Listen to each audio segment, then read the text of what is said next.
이제 좋은 시간 준비했습니다. 오늘 성세영 강사님께서 뉴트리라이트 이야기로 이 봄철 성장 전략에 대해서 이야기를 할 텐데요. 우리의 포인트는 키 성장만이 아니죠. 건강 성장이죠. 그래서 오늘 어떤 이야기를 해주실지 굉장히 궁금한데요.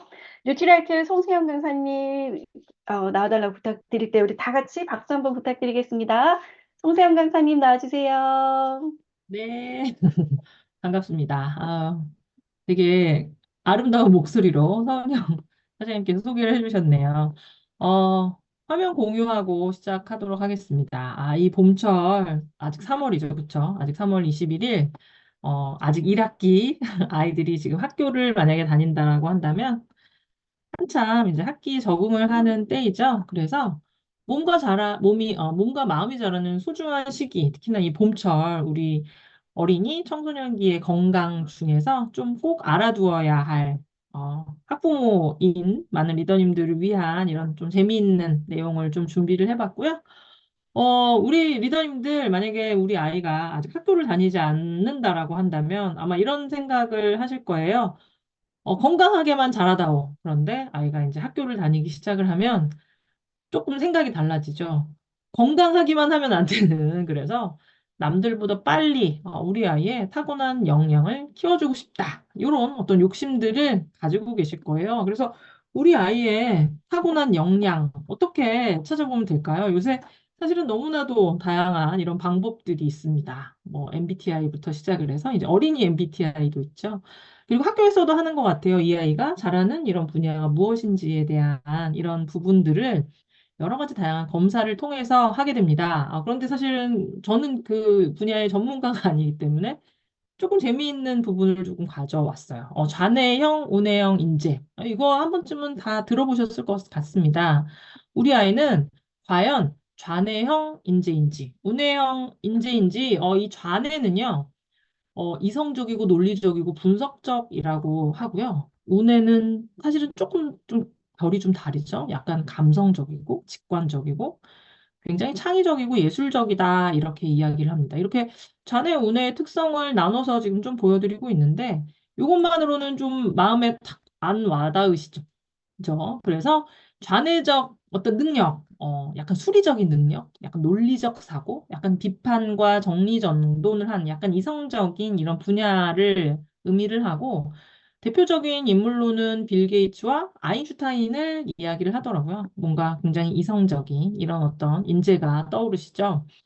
운해도 한번 찾아봐야 되겠죠. 그쵸? 운해.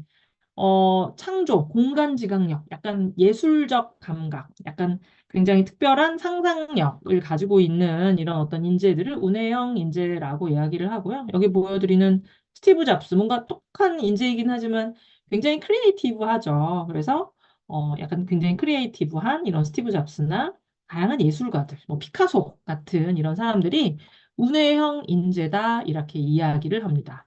우리 아이 운해인지 좌뇌인지 사실 이 말만으로는 잘 모르겠다. 심지어 내가 운해형인지 좌뇌형인지 나조차도 잘 모르겠다라는 리더님을 위해서 몇 가지 좌뇌형, 운해형, 내가 우세한 이런 유형이 어떤 유형인지를 알기 위한 몇 가지 테스트를 해볼까요? 자, 여기서 리더님들 생각을 비우시고요. 파란색은 몇 번일까요? 1번일까요? 2번일까요? 저는 개인적으로 2번이거든요. 여기 리더님들은 파란색 몇 번이신가요? 손으로 한번 다 표시를 해주세요. 나는, 예. 이규선 리더님은 1번이 빨강이라고 써 있는데, 파랑이시래요. 이상하죠? 그쵸? 어떻게 저게 파랑이야? 좌뇌형, 우뇌형에 따라서요. 선호하는, 받아들이는 인지가 조금 다르대요. 저는 글씨로 그대로 인지를 했고요. 1번을 파랑이라고 생각하시는 분은 뭐죠? 글씨를 보지 않고 색깔을 보신 거죠. 그래서 색깔로 인지하는 사람은 어떤 유형이다? 운해다. 글씨로 인지하는 사람은 뭐다? 좌뇌다. 근데 아직까지도 말이 안 되는 것 같아. 그걸로 어떻게 알아? 이렇게 얘기하신다면 또 재미있는 영상을 조금 준비를 해봤습니다.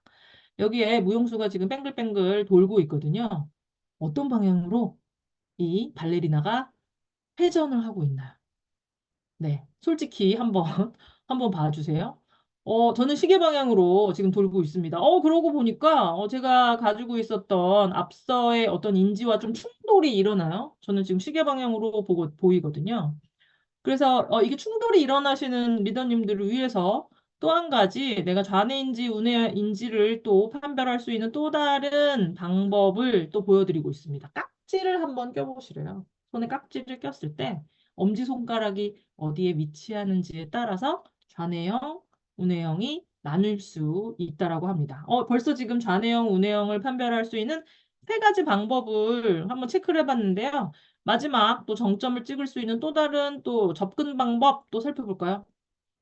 팔짱을 꼈을 때 왼팔이 위인지 오른팔이 위인지 지금 좌뇌와 우뇌가 왔다 갔다 하시는 분들 있죠.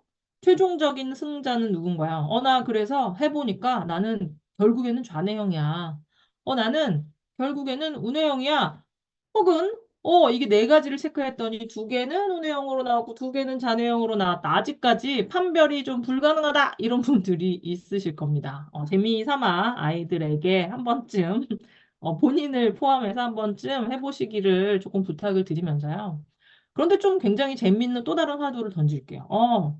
나는 좌뇌형이기 때문에 수학을 잘해야 되는데 수학을 못하기도 하죠. 그쵸? 여기에 그 해답을 지금 좀 보여드리고 있어요. 우리 아이 굉장히 감성적이고, 뭔가 조금 창의적인데, 수학을 잘하는데요? 약간. 여기 보시면 수학을 잘한다고 좌뇌형이라고 하기 어려운 이유. 실제 여기에 정확한 답변을 조금 보여드리고 있어요. 영역에 따라서 한 가지 뇌만 사람은 쓰지 않습니다. 모든 뇌를 다 써야 된다. 요새 수학이 단순 계산으로만 나오지 않는다는 거 알고 계시죠?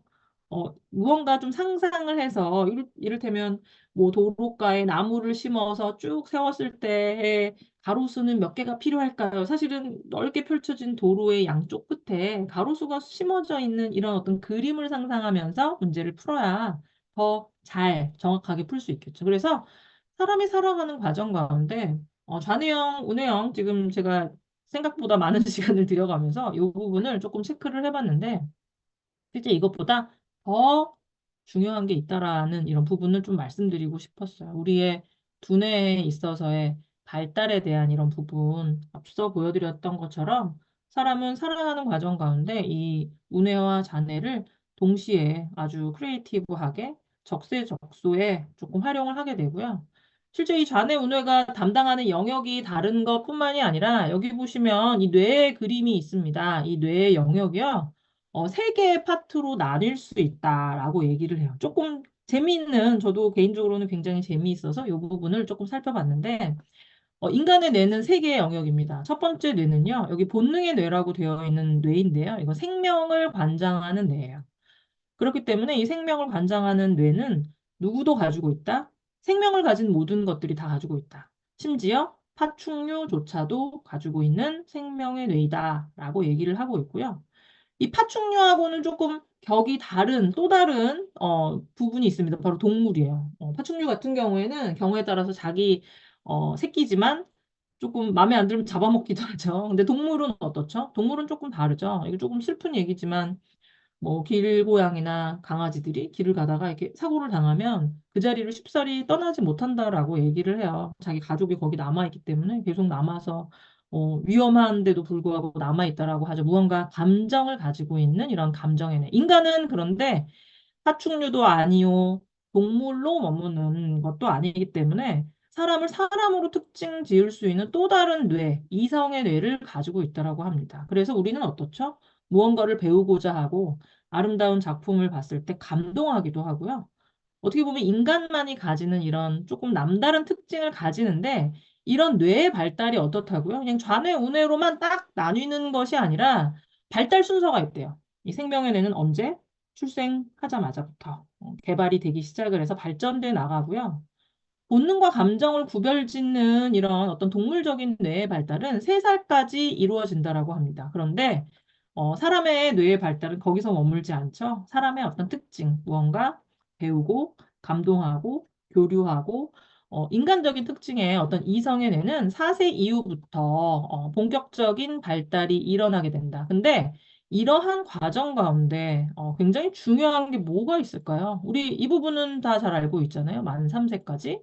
두뇌의 약 50%가 발달이 된다. 근데 이 50%의 영역은 동물적 영역, 아직까지 완벽하게 다 인간적인 특징을 다 갖추지는 못한 상황이죠. 그래서 6세까지 어떻게 보면 인간에 있어서 두뇌 발달의 거의 80%가 완성이 된다라는 이런 부분을 말씀을 드리면서